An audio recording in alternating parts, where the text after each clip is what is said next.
Olá, ouvintes! Este é o podcast de Viagens Mari pelo Mundo. Sejam bem-vindos. Temos hoje mais um episódio com dicas e histórias para inspirar você a conhecer destinos incríveis pelo mundo. E se você tiver mais dúvidas ou curiosidades, e para melhores opções de passeios, roteiros personalizados, pacotes e indicação de guias e agências, entre em contato pelo WhatsApp, pelo direct do Instagram ou pelo e-mail maripelomundo@gmail.com. Lembre-se que a gente está aqui sempre para ajudar no planejamento da sua viagem. E não se esqueça de curtir e comentar no post e assinar o feed do podcast no seu agregador preferido.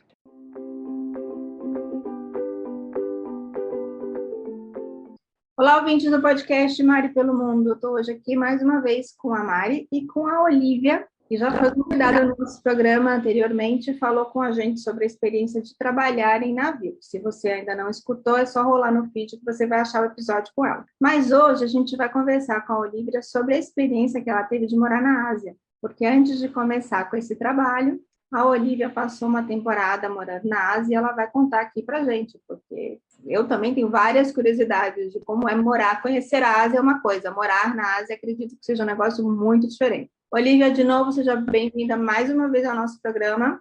Se apresenta para os nossos ouvintes e vamos conversar um pouquinho sobre essa temporada. Como é que você foi morar na Ásia? Como aconteceu isso?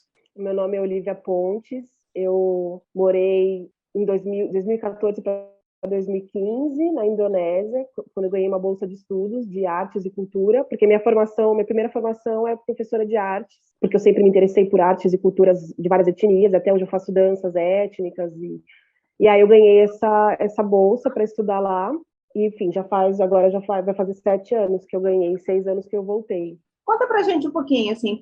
Porque quando eu era mais jovem, né, eu queria estar viajando, estar conhecendo, eu gosto de choque cultural. E claro, se eu ganhasse na época para a Europa, eu iria para a Europa. Mas aí eu vi essa oportunidade lá no site da embaixada da Indonésia, e eu falei, por que não? Primeiro eu achei que nem ia conseguir. Aí eu passei um período na Argentina, eu vi que não era nem bicho de 7 cabeças morar. Eu já tinha morado no Catar uns meses, aí passei um período na Argentina, eu falei, por que não tentar essa bolsa na Indonésia? De repente até bem menos concorrido do que na Europa. Todo mundo tem para a Inglaterra, para a Itália. Eu falei, eu vou me inscrever. Me inscrevi e fui chamada. Aí eu falei, nossa, vai ser um sonho. E foi mesmo, assim. Eu fui, a embaixada deu todo o suporte, tinha 90 nacionalidades, 80 nacionalidades diferentes fazendo essa bolsa. E foi um ano só para estudar. A gente recebia um salarinho mini, mas dava para viver. Eu morava numa casa que tinha um colega de cada país, que se tornaram grandes amigos, até hoje a gente se fala, e eram europeus, né, no caso. Tinha uma mexicana e um polonês, um húngaro, um espanhol. Então eu tive também a oportunidade de falar vários idiomas no período que eu estava lá. E aí eu tinha a faculdade que eu ia fazer ateliê, né, no caso eu estudava estamparias manuais, que eles fazem lá. Também tinha acesso à dança, um pouquinho do idioma. Eu aprendi um pouquinho para poder me virar, porque nem todo lugar eles falam inglês. E lidar com o choque cultural e perrengue o tempo todo, né? Então aí tem que gostar, eu acho. Então, quando eu penso na Ásia, é exatamente nessa parte que eu acho que é o traz mais curiosidade para todo mundo, né? O choque cultural. Conta um pouquinho dessas. Então, dá para falar muita coisa. Eu acho que como eu estava muito aberta, e você sabe que está indo para um país, a gente já é do Brasil, que tem lugares que tem infraestrutura precária. E lá eu sabia que estava indo para um lugar que tem infraestrutura mais precária que o Brasil. Mas em alguns lugares é super semelhante. Assim, se você vai para algum lugar do Nordeste, você sabe que não tem transporte, que não tem uma estrada decente.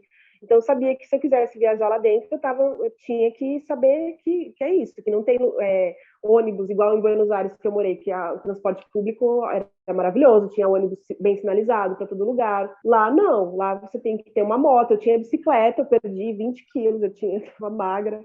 E aí a comida também, não tem cultura de padaria, de leite. Então a alimentação era bem diferente. E aí, no meu caso, eu tive que achar lugares em que a comida não ia me fazer passar mal. Inclusive, depois disso, eu passei 3 meses na Índia, que foi a mesma coisa. Eu tinha que achar um lugar específico que tinha uma comida que ia me fazer bem, que não ia passar mal. Porque isso, acho que é normal de ir para a Ásia. Todo mundo, você vai experimentar de tudo, você vai comer num lugar que você vai passar mal, seja pela falta de higiene ou pela diferença de tempero, né? A gente não, no Ocidente, a gente não tem costume de comida tão condimentada. E, na verdade, eu acabei descobrindo que faz muito bem para o meu metabolismo. Hoje eu coloco, inclusive, curry e açafrão na minha comida, porque eu vi que faz bem para mim. É anti-inflamatório, eu tenho muita alergia respiratória, e lá eu não tive, mesmo morando em Nova Delhi, que é uma cidade mais poluída do mundo, eu não tive alergia, essas coisas. Então eu vi que é aí que está o lado do aprendizado, né? Primeiro você enfrenta aquela dificuldade, não encontrar a sua home food, né? Que é aquela sua comida de conforto, que vai te fazer sentir bem, aquela comida que a gente chama comida da mãe, comida da avó. Não tem, não vai ter. Então, aí você experimenta uma comida diferente. Depois, aquela comida, no meu caso, criou memória afetiva com aquela comida. Como foi um período muito feliz da minha vida, hoje eu quero fazer aquelas comidas em casa, né, à medida do que eu consigo, né, do que eu posso. E aí eu vi que me faz bem também para minha saúde. Então é aí que tá, acho que é isso que o viajante tem e que as outras pessoas não têm, que é você ter coragem de experimentar o diferente e aí adotar aquilo para sua vida, né? Ah, não sinto saudade das frituras.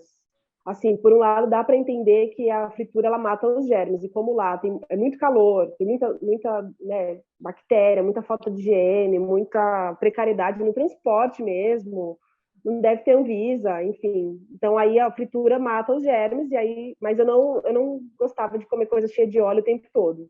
Eu gostava mais do arroz refogado que eles faziam, e o que chama nasi goreng, que tem na Tailândia também, o fried rice, e o chap chai, que era outra comida que eu achava super saudável. E fruta, isso é maravilhoso, que é um país tropical, que tem frutas maravilhosas. A dragon fruit, que aqui chama pitaya, eu continuo comendo. O que mais? Ah, graviola também, que lá chama sirsa, que eu tomava suco de graviola todo dia. Eu acho que essa parte de fruta, por ser tropical, é muito gostoso, assim. Eu acho que os europeus sentem falta disso. Eles falam, eu vou sentir falta das frutas. A gente não, né? Ainda bem, a gente tá no Brasil, você encontra de tudo. No final das contas, acaba E, sendo alguma coisa que a gente tem em comum, então, né? Assim, essa parte das frutas, essa parte mais sim, natural, né? Isso é legal. sim, a parte de chuva, de ter dias de chuva torrencial, tipo, eu já estava acostumada, eu sei que eventualmente podia entrar água dentro de casa, então esses perrengues que eu passei, para mim, como uma pessoa de país tropical, era normal. Para os europeus, eles ficavam chocados de ver água às vezes entrando dentro de casa, e para mim já era super normal, né? Bom, você falou que você dividia a casa com o pessoal de outras nacionalidades, né? Morar com pessoas de outras nacionalidades, também você consegue colocar isso como uma experiência de um choque cultural? Então, eu vejo que quando eu tô, seja num hostel ou nesse caso, parece que dá uma nivelada.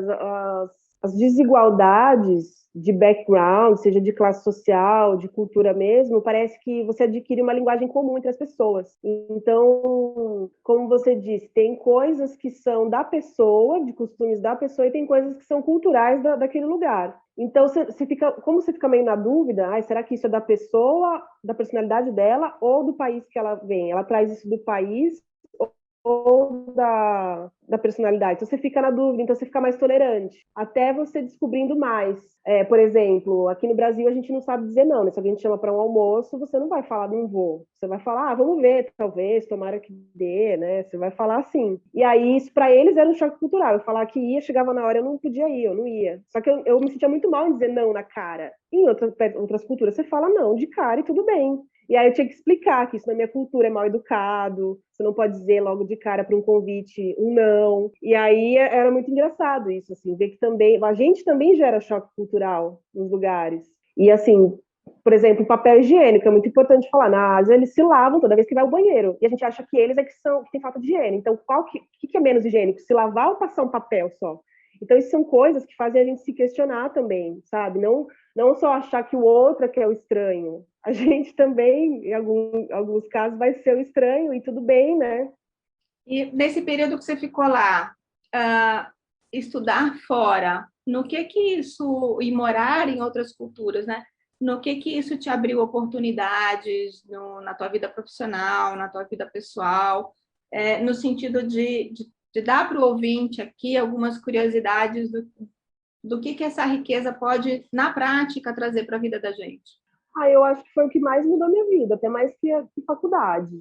Porque hoje eu tenho amigos que eu poderia visitar em qualquer lugar, nos 5 continentes, Tenho amigos, inclusive, da Ásia, não só os europeus, né, que é uma cultura mais próxima. Eu tenho amigos da Ásia, amigos muçulmanos, talvez sejam muçulmanos mais ocidentalizados. Eu tenho amigos hindus também mais ocidentalizados, que entendem nossa cultura mais ocidental, né? Então, acho que isso não tem preço. E fora que, né, hoje eu tenho muita facilidade para arrumar emprego em outros países por causa disso. Eles veem no currículo, lá, já morou em tal lugar. Já morou na Ilha de Java, mora em qualquer lugar, né? Porque minha bolsa, eu morava na Ilha de Java e eu fui para Bali 2 vezes de férias. Eu passei um mês em Bali e os outros meses da bolsa na Ilha de Java. Então, acho que isso me dá um certificado, né? Nossa, morou na Ilha de Java. É adaptável a qualquer situação, qualquer navio. Isso é muito bom. Claro que tem a parte do sofrimento. Só o jet lag daqui para lá já é, né, uma semana dormindo, se recuperando o organismo até ele ter o horário de fome na hora certa e na hora de sono. Só isso já é um sofrimento. Mas acho que para quem é muito apaixonado por viagem e conhecer cultura, você encara isso, né? Você encara a diferença de clima, você encara o cansaço corporal. Então, acho que é por aí. Falando um pouco mais agora de turismo, né? Quem não está pensando em fazer estudo, mas quer conhecer esse pedacinho do mundo. Quais são os lugares legais para a pessoa fazer um tour, fazer um roteiro pela Indonésia? Na Ilha de Java é muito visitado o templo Borobudur, que é o maior templo budista.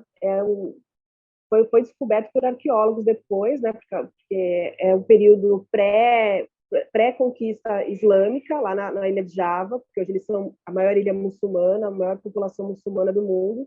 Mas antes disso tinha a conquista dos hindus e do budismo ali naquela região, né? Da Ásia Central, aliás, de Java Central. E aí, então, é bem visitado, é bem interessante, é um lugar lindíssimo, as esculturas, assim, de Buda, você vê o pôr do sol naquele lugar, é maravilhoso, ou nascer do sol. E tem também o Prambanan, que já é um templo mais hindu. Agora, Bali é super conhecido, né? Bali é pertinho de Java e é um destino muito conhecido por brasileiros.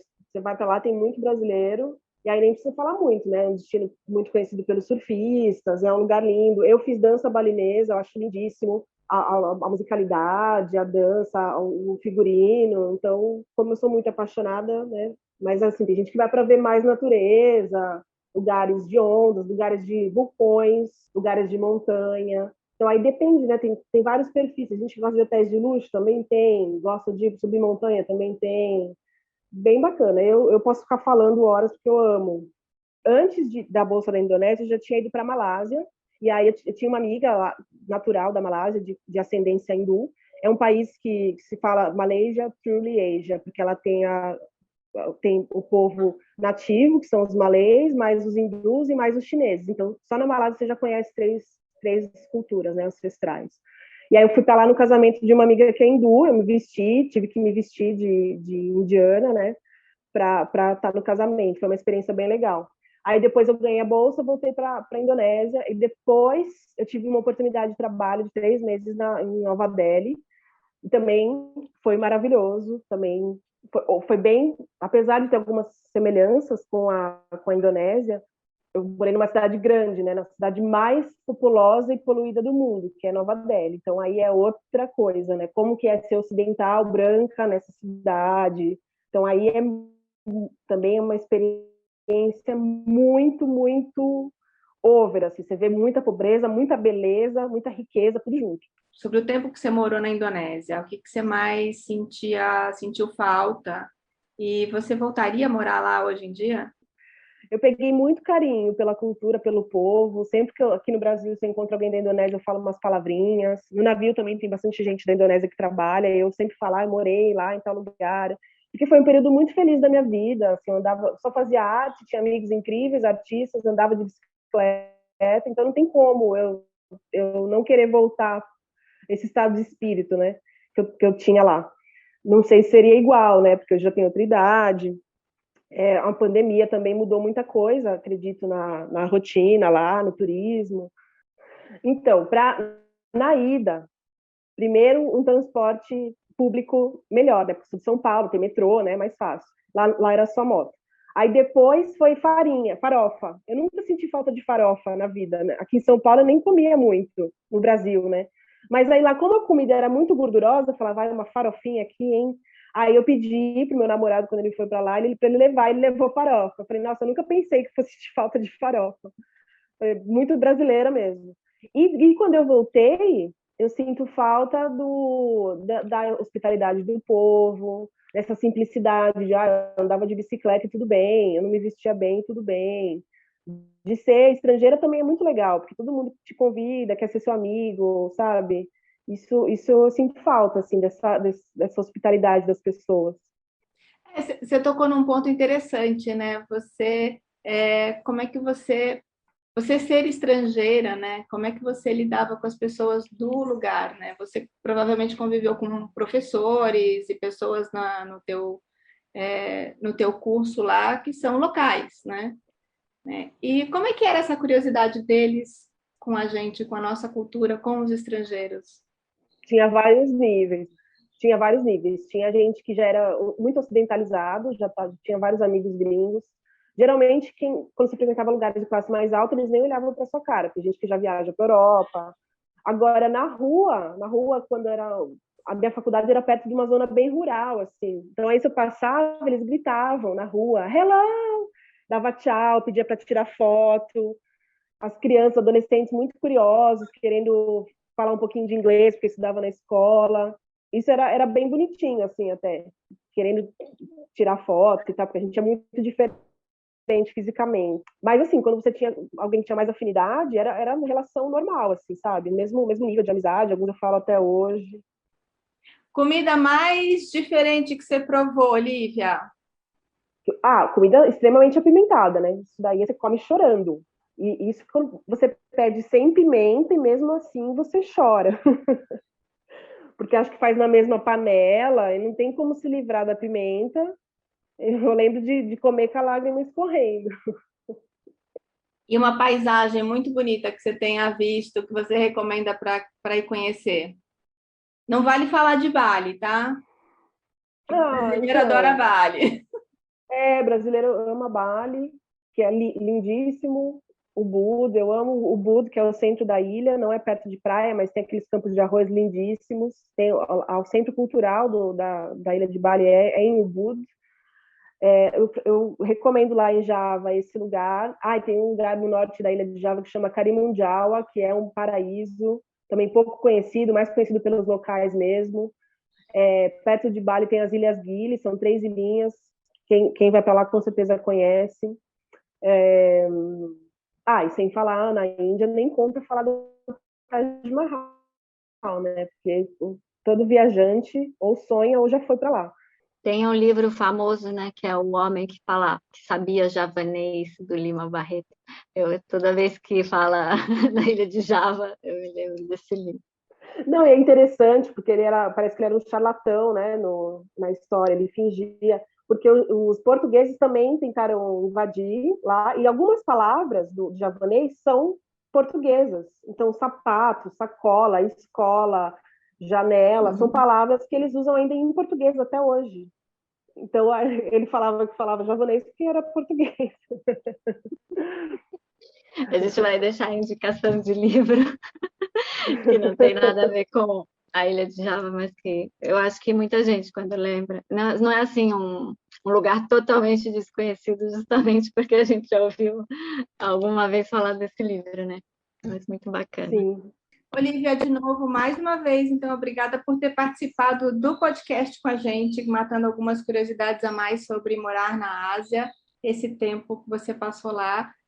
Muito rico, muito legal, espero que os ouvintes tenham gostado e espero que a gente tenha outras oportunidades de conversar aqui também e você é sempre bem-vinda no nosso podcast. Obrigada, eu amei, foi um prazer, muito legal mesmo. Um abraço para vocês.